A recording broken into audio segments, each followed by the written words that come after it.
दिल्ली वालों, गजब कर दिया आप लोगों ने।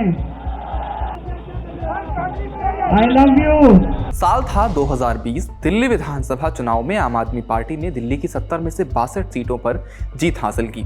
खास बात यह थी कि इन 62 सीटों में से 8 पर महिला विधायकों ने बाजी मारी। लेकिन जब मंत्री पद बंटने लगे तो पूरी कैबिनेट में एक भी महिला नहीं थी।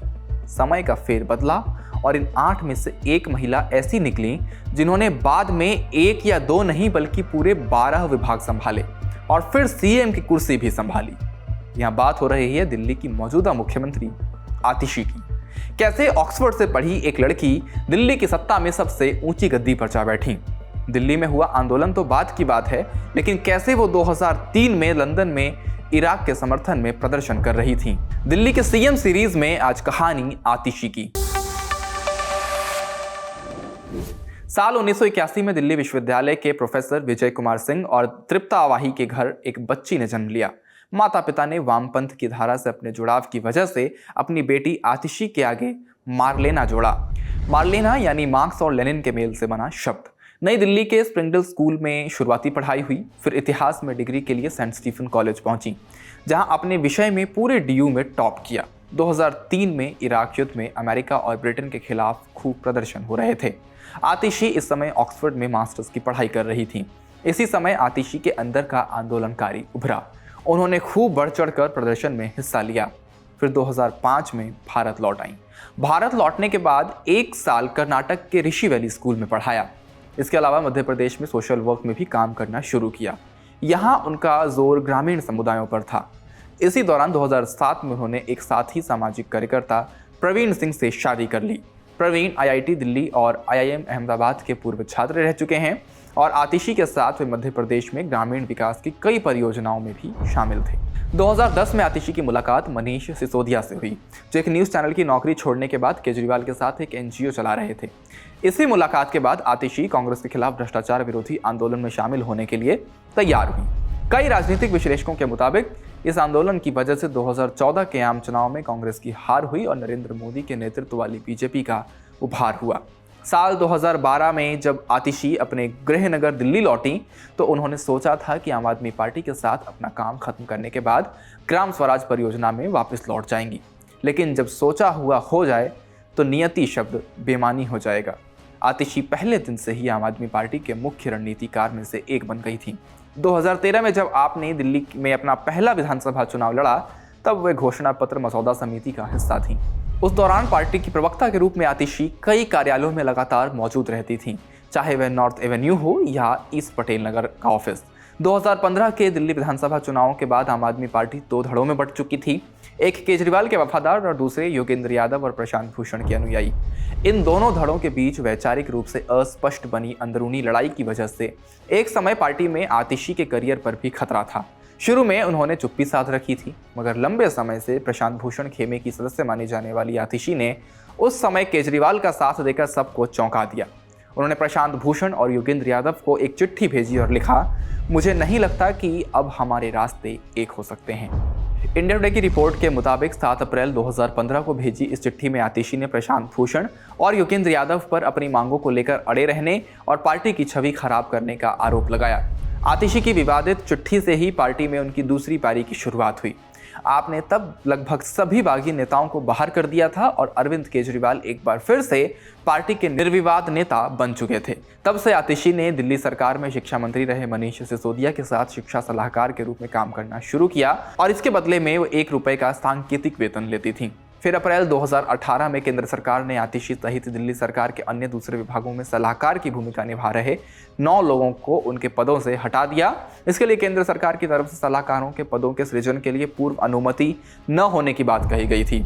इसके 3 महीने बाद आतिशी को पूर्वी दिल्ली संसदीय क्षेत्र के लिए आप का प्रभारी नामित किया गया।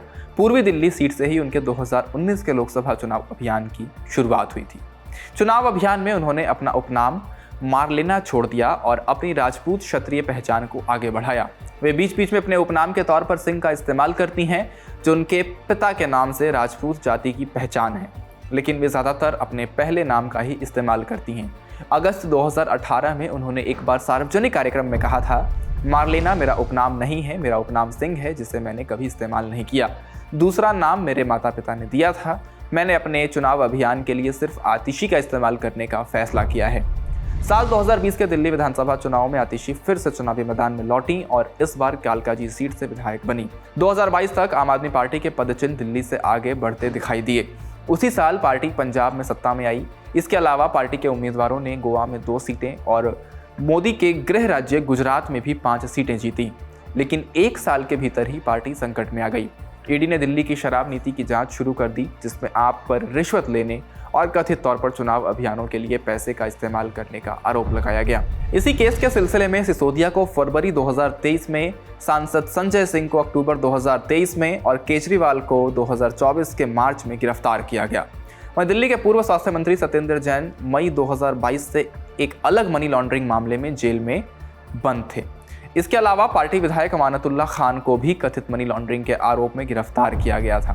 गिरफ्तारियों के इस सिलसिले ने आम आदमी पार्टी में नेतृत्व का संकट पैदा कर दिया। सिसोदिया की गिरफ्तारी के बाद ही आतिशी को दिल्ली कैबिनेट में शामिल किया गया था।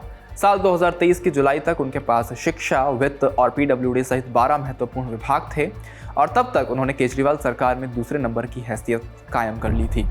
जब मार्च 2024 में केजरीवाल जेल गए तो आतिशी की जिम्मेदारियां कई गुना बढ़ गईं। पार्टी से जुड़े हर तरह के मसले में मीडिया में आतिशी का ही चेहरा नजर आता था। चाहे सुनीता केजरीवाल के साथ जनता को संबोधित करना हो या संजय सिंह के जेल से छूटने के बाद के जश्न का मामला, आतिशी हर जगह थी।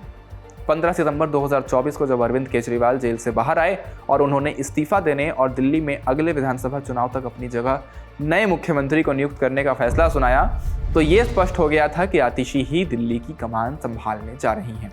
इसके बाद 17 सितंबर को जब केजरीवाल ने आप विधायक दल की बैठक में आतिशी के नाम का प्रस्ताव रखा तो सभी हाथ तुरंत उठ गए और दिल्ली को नया मुख्यमंत्री मिल गया। 42 साल की उम्र में वे दिल्ली की अब तक की सबसे कम उम्र की सीएम बनी। मुख्यमंत्री बनने के बाद अब अखबारों में सुषमा स्वराज और शीला दीक्षित के बाद दिल्ली की तीसरी महिला मुख्यमंत्री होने की बात आतिशी के बारे में लिखी जा रही थी। तभी एक बयान में उन्होंने कहा कि वे पूर्व मुख्यमंत्री अरविंद केजरीवाल की कुर्सी पर नहीं बैठेंगी और उसके बगल में कुर्सी लगाकर उनके वापस आने तक सीएम का प्रभार संभालेंगी, ठीक वैसे ही जैसे भरत ने राम के खड़ाऊं रखकर अयोध्या में राज किया था। विवादित होने के साथ ही आतिशी का यह बयान स्पष्ट कर रहा था कि 2025 के विधानसभा चुनावों में अगर आपको जीत मिलती है तो सीएम केजरीवाल ही होंगे। चाहे केजरीवाल के पैर छूने हों या कुर्सी पर ना बैठने वाला बयान, जब जब सीएम आतिशी केजरीवाल के साथ नजर आई, उन्होंने 19 ही दिखने की कोशिश की, कभी 20 बनने की कोशिश नहीं की।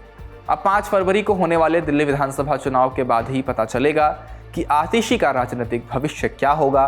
क्या वे दोबारा सरकार में मंत्रालय संभालती दिखेंगी या विपक्ष की बेंच पर बैठी नजर आएंगी? इस पर आपका क्या मानना है, हमें अपनी राय कमेंट बॉक्स में जरूर बताएं। इस वीडियो में इतना ही, शुक्रिया।